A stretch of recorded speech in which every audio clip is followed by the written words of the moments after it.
Usulan hak angket atas pengaktifan kembali Basuki Cahayapurnama atau Ahok sebagai Gubernur Jakarta datang dari 4 fraksi di DPR. 90 anggota DPR dari fraksi Partai Demokrat, Gerindra, PKS, dan PAN menyatakan setuju menggunakan haknya untuk melakukan penyelidikan atas status Ahok. Dari undang-undang di MD3 kan udah jelas tuh. Di bawah dulu ada yang ngusulnya kurang lebih 25 orang, minimum 2 fraksi ya. Kalau sudah itu baru dibawa ke Bamus putuskan untuk ajukan ke paripurna, diputuskan di paripurna. Di paripurna anggota DPR anggota DPR yang hadir di paripurna itu harus lebih dari setengah, dan lebih dari setengah yang hadir itu memberikan persetujuan. Kalau mereka setuju lebih dari setengah, jalan, kalau tidak sudah close.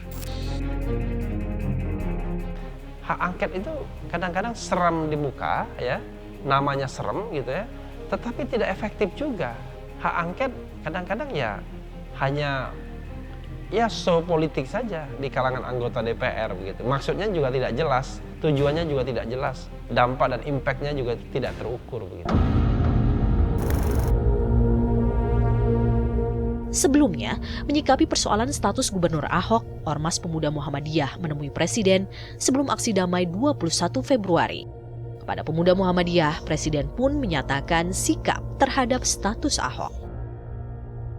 Pak Jokowi menjawab begini, beliau menyampaikan beliau akan bersikap dengan terang dan tegas apabila ada argumentasi hukum yang formal. Argumentasi hukum yang formal itu tentu dari institusi formal. Sekarang ini kan yang sedang berkembang adalah argumentasi individual dari para ahli hukum, dan itu argumentasinya berbeda-beda dan debatable. Nah, Pak Jokowi tidak ingin masuk pada ruang debat itu. Nah, beliau akan bersikap ketika ada sikap formal atau keputusan hukum formal. Apa keputusan hukum formal? Salah satunya adalah fatwa MA. Beliau minta ada fatwa MA. Nah, kalau ada fatwa MA yang menyatakan harus dicabut atau dinonaktifkan, maka beliau akan mengikuti. DPR sudah mengusulkan hak angket. Mahkamah Agung memilih tidak mencampuri proses hukum. Mendagri tetap pada putusan menunggu tuntutan jaksa untuk status Ahok. Namun, Undang-Undang Nomor 23 Tahun 2014 tentang pemerintahan sudah mengatur bahwa pemberhentian sementara gubernur ada di tangan Presiden. Nah, karena itu kalau kita mau bicara komprehensif ini, apa yang terjadi sekarang ini dapat kita nilai sebagai mendisinformasi. Jadi seolah-olah Presiden bersih nih. Atau bukan dia, semua ada di Mendagri. Kita salahin semua Mendagri. Padahal kewenangannya bukan Mendagri. Kewenangannya kewenangan Presiden. Yes, harus Presiden bicara. Biar kita tahu bagaimana sikap pimpinan kita ini yang punya kewenangan ini. Apa beliau berpendapat? Berpendapat aja. Apa? Saya tidak bisa begini karena begini. Oke. Clear? Sebenarnya Presiden sudah mengambil keputusan, cuman masih terkesan ragu-ragu apakah kemudian keputusan tersebut akan terus ataukah kemudian nanti the end ya akan ada penonaktifan. Sekarang kan keputusannya adalah tidak menonaktifkan, itu keputusannya sebenarnya. Hanya nuansanya seolah-olah masih terbuka kemungkinan untuk menonaktifkan, kan begitu. Nah, jadi menurut saya yang tidak boleh ragu-ragu itu adalah clear message.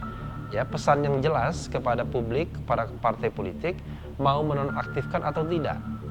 Kalau tidak ya tidak, kalau iya ya iya begitu. Jangan kemudian seperti menggantung menarik ulur ya. Karena saya pun termasuk yang tidak setuju dengan apa yang dinyatakan Mendagri bahwa harus menunggu tuntutan. Pilkada Jakarta bisa dikatakan menjadi tolak ukur kematangan berdemokrasi. Dan status Gubernur Basuki Cahayapurnama menunggu kebijaksanaan sang kepala negara, Presiden Joko Widodo. Masyarakat ya, apa yang mereka pahami ya? Yang paling mereka lihat adalah, oh begini tuh.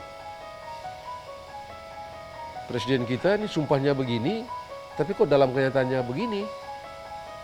Tapi ini juga sangat tergantung pada seberapa kuat pendapat yang dominan di tengah masyarakat. Maka di sini peran bagaimana posisi-posisi ini dipanggungkan atau didemonstrasikan di atas publik. Baru masyarakat tahu. Karena ini kan orang mesti berpikir cermat. Tapi kalau cuma lewat ini kan berpikir yang fakta yang diajukan atau dipanggungkan di tengah masyarakat yang general-general saja, bagaimana itu akan menghasilkan persepsi yang bisa jadi benar, bisa jadi salah.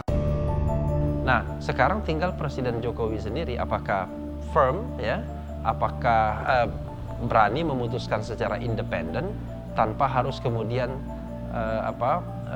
terpengaruh lagi dengan desakan massa dan kemudian mengambil referensi yang diyakininya sebagai referensi yang memang harus dijalankan begitu.